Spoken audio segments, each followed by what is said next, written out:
Uma capacidade de orar, eu oro pela Beyoncé, eu oro por vários cantores e cantoras. Eu acredito mais do que o que eles mostram, mais do que o que a mídia vê e o público.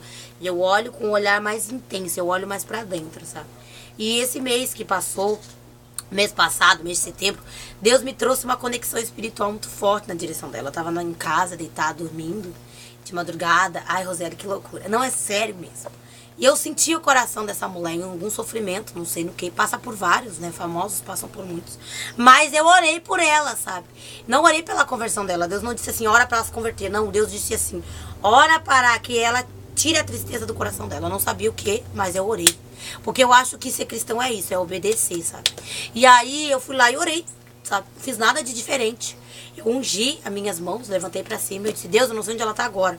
Devia ser umas 4, 5 horas da manhã. Eu disse, não sei se ela tá agora, se eu servindo os demônios, não sei o que ela tá fazendo agora, sabe? Eu realmente não sei, não faço ideia, não me interessa. Mas eu oro nesse momento, sabe? Eu pedi a Deus para que retirasse a tristeza, porque eu senti meu coração.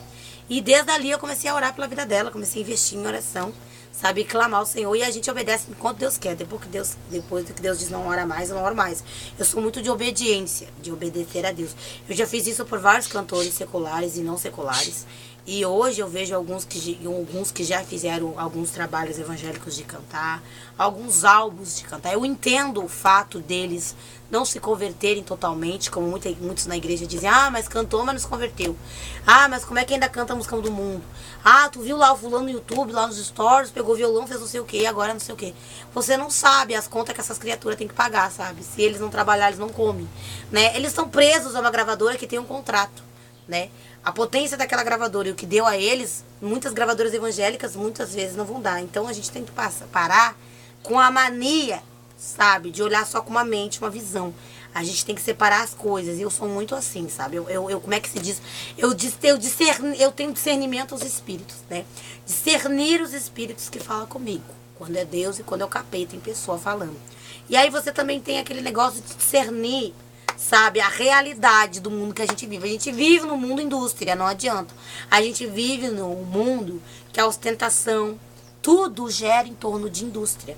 Então, se você pedir para uma pessoa, por exemplo, muito famosa, que se converteu hoje, parar de fazer tudo que ela fez, cinema, tudo, é uma grande virada, realmente. Tem gente que faz, tem capacidade de chutar o balde, o pau da barraca e fazer uma diferença real, drástica até.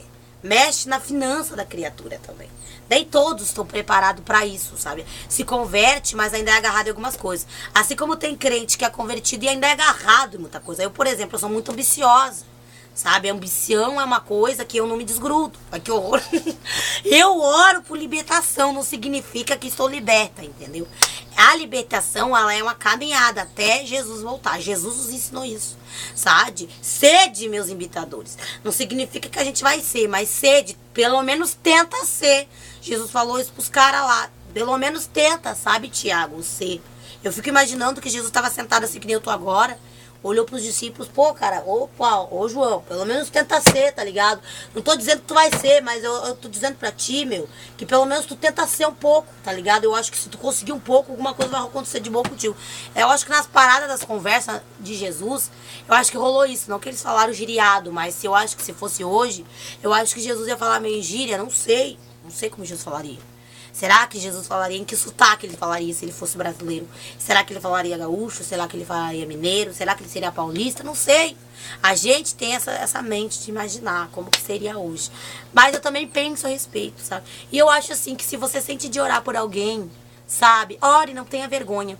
Sabe, teve uma época que eu tinha vergonha, mas aí Deus tirou isso de mim. Eu comecei a orar por vários atores de cinema. Eu oro até hoje pelo Johnny Depp, acredite, eu oro por ele. Mesmo ali, as pessoas olhando para aquele homem, vendo, meu Deus, ele tá tomado de legião. Tem muita gente que diz isso. Tem muito crente que eu conheço. Não tô dizendo que o homem não esteja carregado, coitado, provavelmente deve estar. Não deve ser fácil, realmente, é um fardo pesado de realmente. Mas eu oro primeiro porque ele é um homem bonito, é um homem lindo, maravilhoso. Fico imaginando se fosse crente, solteiro, Deus que me perdoe. Mas eu oro mesmo, Acredito na conversão desse homem. Assim como tantos outros que eu oro, sabe? Chorei muito quando o Paul Walker morreu. Chorei pra caramba. Eu realmente chorei. Eu tive um luto de 2 semanas de choro. Sofri mesmo. Primeiro porque eu descobri que ele era desviado. E isso doeu pra caramba em mim. Saber que, contudo, ele conheceu a palavra de Deus. Ele teve um contato. Eu não posso dizer que ele não foi pro céu, credo, Roseli, porque quando tudo aconteceu, eu fiquei muito comovida antes de acontecer, durante e depois. E eu oro pelo Toretto, sim, eu acho ele um homem muito bonito, Vin Diesel. Eu oro por ele, eu saio orando, eu oro por todo tipo de ator, sabe? Eu oro mesmo, clamo pela vida deles, sabe? Oro mesmo. Tem pessoas que eu oro que as pessoas dizem que tu é louca. Eu oro pela Anitta, eu oro pelo Pablo Vittar, eu acredito na conversão dele. De verdade, Deus me toca de uma maneira que me emociona, sabe? Sem maldade alguma. É inocência pura mesmo. Não olho para o que eles dizem, porque eu nem acompanho tudo que eles fazem. Sabe? É muita coisa para acompanhar, eu tenho que fazer minha vida, entendeu? Eu tenho que viver. Porém, mas quando Deus me toca, eu oro. Eu oro, eu consigo olhar dentro dos olhos, da janela da alma do ser humano. Antes de olhar para o exterior físico, ou pela potência financeira da pessoa, ou pelas palavras engraçadas ou não que a pessoa esteja falando, que todo mundo vai por isso. Eu olho para dentro da alma, porque eu consigo sentir no meu corpo, o espiritual, que tá na pessoa e o que tá afligindo, se a pessoa tá se sentindo presa a alguma coisa. Então eu oro, entende? E as pessoas não entendem isso, e elas julgam, e elas entram com pedradas e tantas coisas. E é cansativo, chega um momento que cansa, sabe? Ver esse tipo de ataque constante, tanto na igreja quanto lá de fora, porque se fosse só crente que ataca, não, tem ímpio também que julga cristão orar por ímpio. Tem. Existe esse tipo de perseguição também. Eu achava que era só crente que atacava crente. Não, tem ímpio que ataca crente porque crente resolve orar por ímpio. É uma coisa louca que acontece. Assim como tem ímpio que se dói porque crente está sendo atacado também. É uma coisa que a gente fica assim, sem entender às vezes. Mas eu falo do mesmo jeito, entendeu? É a minha opinião e pronto. Então eu acho assim que se você tivesse tocado, orar por alguém, ora pela pessoa. Se você tem necessidade, se você está sentindo, isso não é uma coisa que você planeja. Eu acordei pensando em você, não.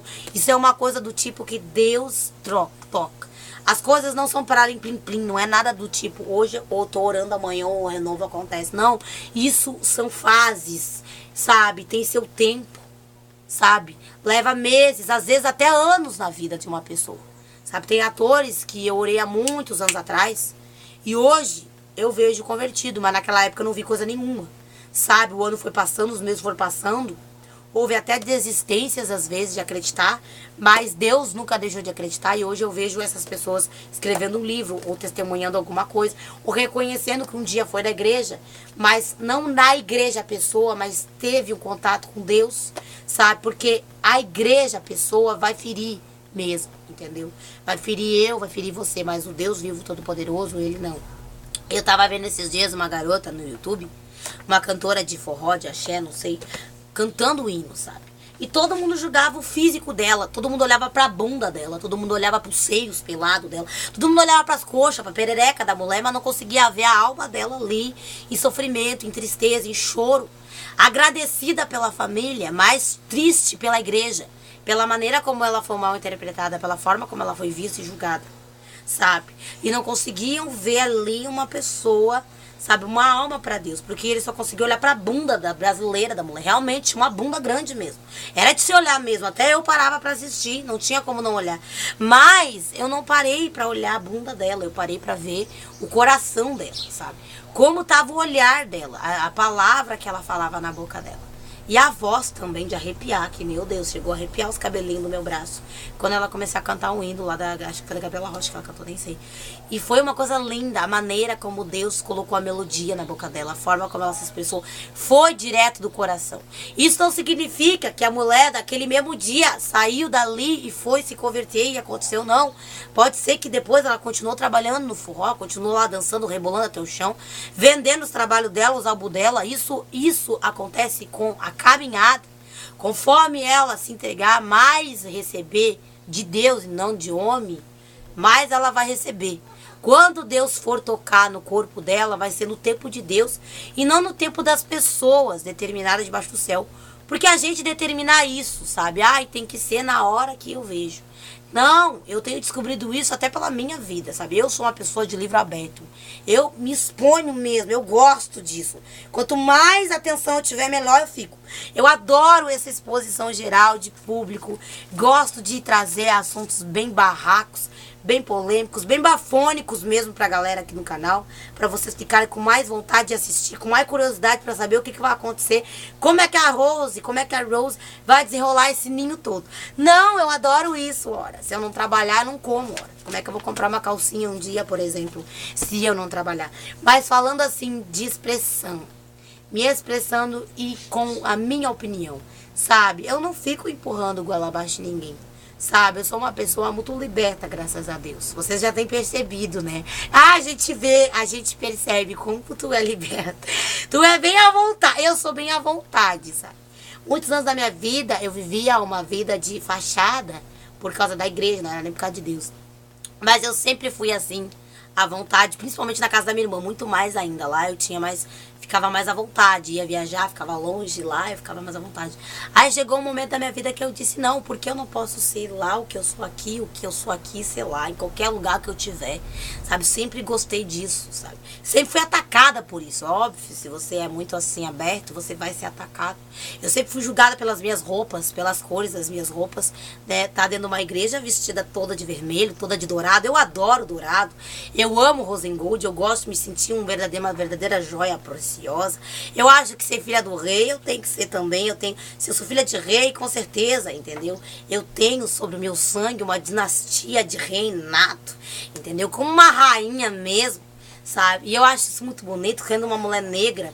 Eu acho que como uma mulher negra, eu acho que mais do que nunca, sabe? A nossa pele, a nossa gênesis, a nossa origem tem muito isso de ostentação, sabe? Eu estudei muito tempo a cultura africana entre as mulheres na África. E eu vejo que isso é natural na nossa natureza. Gostar dessa necessidade de se mostrar. Essa necessidade, sabe, de ficar colocando esses batons bem marcantes, sabe? Esse negócio todo. E aí eu acho isso incrível. As pessoas olham e pensam que é demônio. Uns chamam de pombagira, outros chamam de legião. É tudo um bando de ignorante que não sabe de nada das coisas, não estuda, não lê, não vive. E fica achando que pode falar com as suas opiniões alguma coisa. Sendo que não estuda cultura. Né? No Brasil é uma miscigenação, é tudo vira-lata, é uma mistureba braba, sabe? Eu digo mesmo, é tudo vira-lata porque nós somos tudo misturado. Por incrível que pareça, sabe? Alguém pulou a cerca, alguma coisa rolou, aconteceu e as crianças foram nascendo. A gente sabe que foi isso que